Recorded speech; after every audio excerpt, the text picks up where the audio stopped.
Everyone for coming. Thank you to the State of Qatar for hosting us very kindly. It's a wonderful city and we've had a very good time for the last few days. And thank you to BFQ and our embassy here for organizing this beautiful event. I want to start with a small story.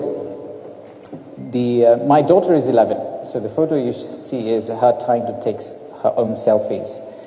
And she's from Generation Alpha, so that's the generation after Gen Z. And she's definitely the most important person in my life. For me to be of any importance to her life, I usually have to convince her that I have thousands and millions of followers on Facebook and TikTok. And then she's like, "Dad, what do you do for a living? Are you a famous YouTuber? What's your job?" And I try to say that I bring investments to the country. And she's like, "Nah, that's not really interesting enough. What is investment anyway?"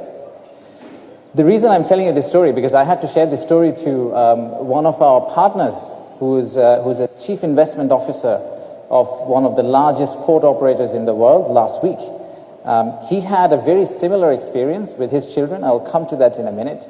But what I would like you to take away from this slide is, if you think back and think yourself, that if your children or your nieces or your nephews asked you this evening, what do you really do?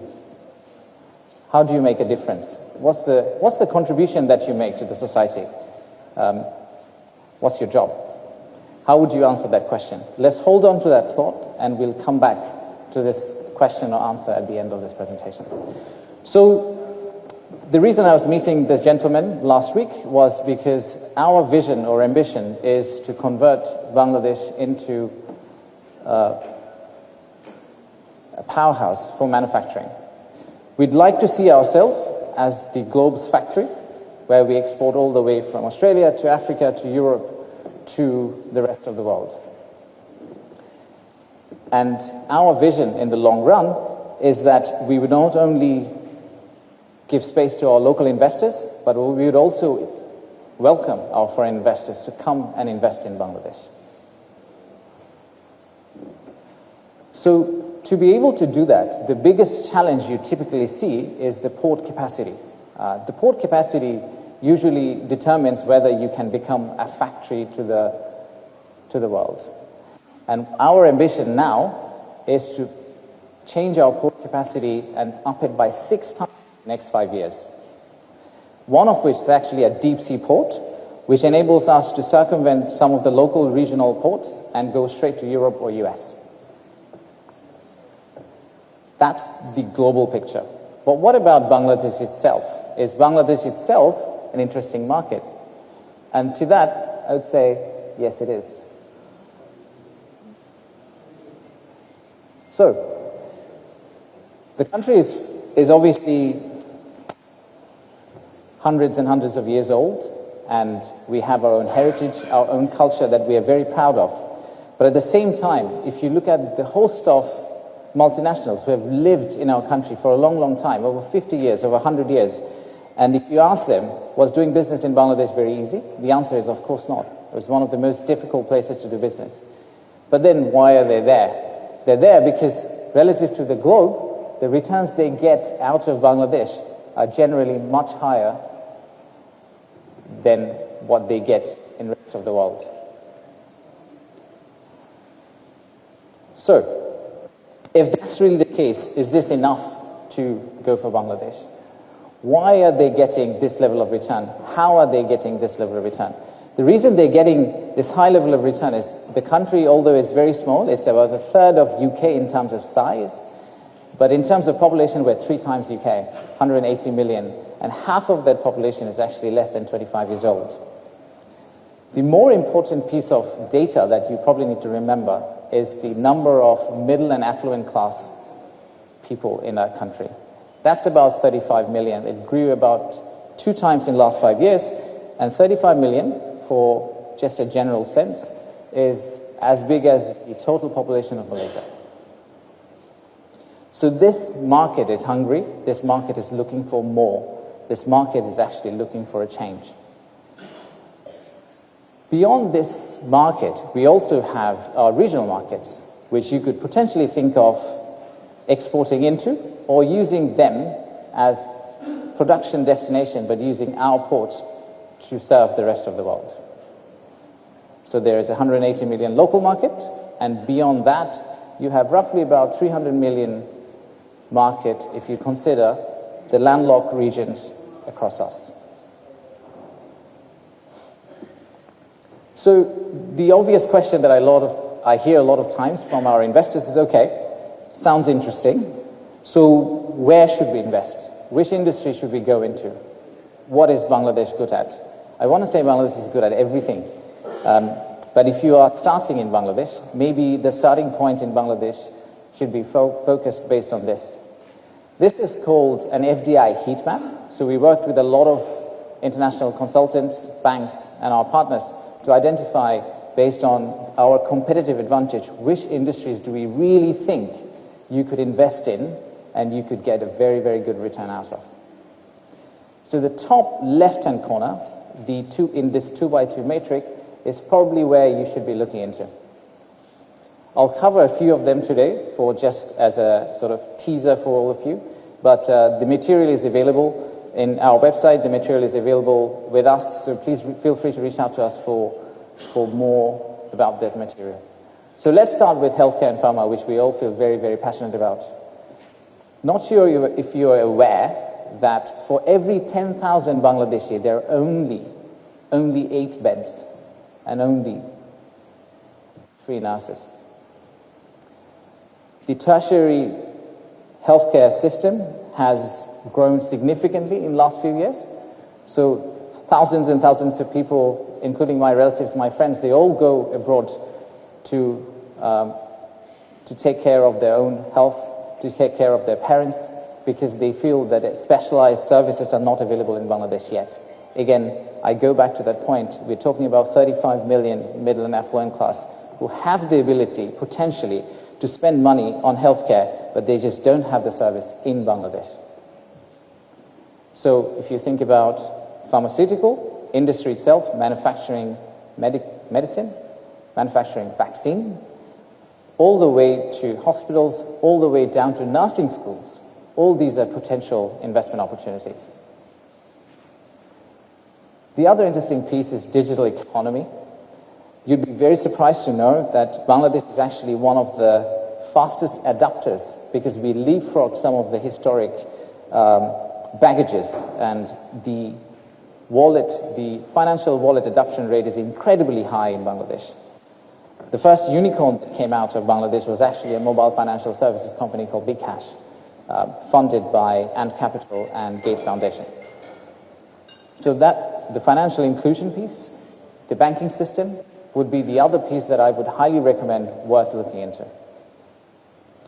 And then finally, the last industry that I would probably take you through is the IT outsourcing. Many companies have already started using Bangladesh's young workforce, this 25-year-olds, the 35-year-olds, and they're globally connected. They are not from our generation. These are Gen Zs who don't necessarily mentally belong to a country. They belong to the world. And I have come across many, many, many entrepreneurs who have a team in Europe, and they also have a copy team in Bangladesh, and their assessment is the quality of talent they get in Bangladesh is as good as the quality they get in Europe, just a tad cheaper. So if you look at the overall IT outsourcing industry, that's almost about $800 billion. Bangladesh only gets $2.6 billion. That's roughly about 0.004% of that pie. But the total youth of Bangladesh represents roughly 4% of global youth. Clearly there's a mismatch, and clearly there's an opportunity. There are many of these sorts. I'm not going to go into each of these industries, but I'm going to quickly touch upon one other point that is probably interesting for the investors who are looking at Bangladesh for the first time. As you probably know, we are a government of technocrats at this moment, or the government of geeks, and we have been working really hard to improve the overall investment climate. We spoke to hundreds of CEOs who are already in Bangladesh and came up with a set of deliverables that we would like to finish off by December. Some of them are short-term targets, some of which are here on the list. Some of them are long-term policy reforms, which we think will change the landscape. But these are policy reforms which you have to put on track. We will probably not be able to finish them, but we will kickstart them so that in the long run, whoever political government takes over, they can actually continue down the same path, and the direction of travel is in the right way. So I'll give you one or two examples here as well. So let's start with something that we are all very curious about, which is called true one-stop service. We've been talking about one-stop service, and the first day I joined the government, someone told me, you have multiple one-stop services, which means it's not really a one-stop service. The core elements of a successful or a proper one-stop service is probably to have a digital version of it, which is to make sure there's only one application or one platform that you go into and you get all the government services in one place. Or you also have the human version of it, where you have a relationship manager, just like in banks. You go to that relationship manager. The relationship manager walks you around the government alleys and helps you start business in Bangladesh. And we are trying to hybrid them, synthetically match them, and do a combination of both of them. That should be up and running by end of this year. The other thing that we are very keen on is something called our Private Sector Advisory Council. Now, since we've joined, we've realized that there is almost a artificial gap between private sector and public sector. A lot of times, obviously, the government is fragmented. That means decisions from government come in different shapes and forms. Sometimes the government is actually keen on helping the private sector, but the decision they take, which they take with completely good faith, they think that this is the right thing to do for private sector, is actually not the right thing to do for private sector. Private sector doesn't believe that was the decision or strategy government should have taken to help them. So there needs to be a bridge between government, potentially the head of state, and the private sector.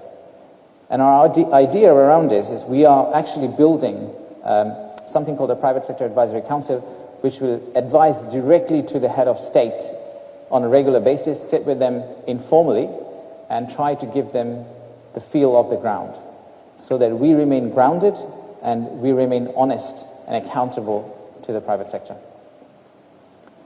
So these are some of the examples of what we're trying to do, and that's why we think this is probably the best time. If you had ever considered Bangladesh as an investment destination, this is probably one of the best times to land. And if we are able to do all of these, we are pretty confident that eventually we would become the working for the world country. What do we mean by that? We mean by that we'll be working for the world digitally, and we'll also be working for the world physically. And with the port capacity, our ambition to link the East and West, our ambition to bridge Himalayas to Bay of Bengal, we don't see any reason why you should not be thinking or running to go and invest in Bangladesh. So now let me take you back to the original story that I was talking about and tie it up all together. So when I met this gentleman, he's a Dutch gentleman, he was telling me that during Easter holidays, he had his son and his friends who were staying with him over the weekend. And they asked him the same question. So what do you do? He said, I'm the chief investment officer for one of the largest port operators in the world. I said, what does that even mean? And funnily enough, this port operator who operates in 63 countries, and they haven't even started in Bangladesh, they're looking at Bangladesh as an opportunity, and they've been working with us. He ended up giving the example of Bangladesh. He said, well, I am working to build a port in a country called Bangladesh, and when we build a port, on an annual basis, this amount of goods will be shipped. That would mean this number of employment for the Bangladeshis, thousands and thousands of jobs created, thousands of families living a happy life, and thousands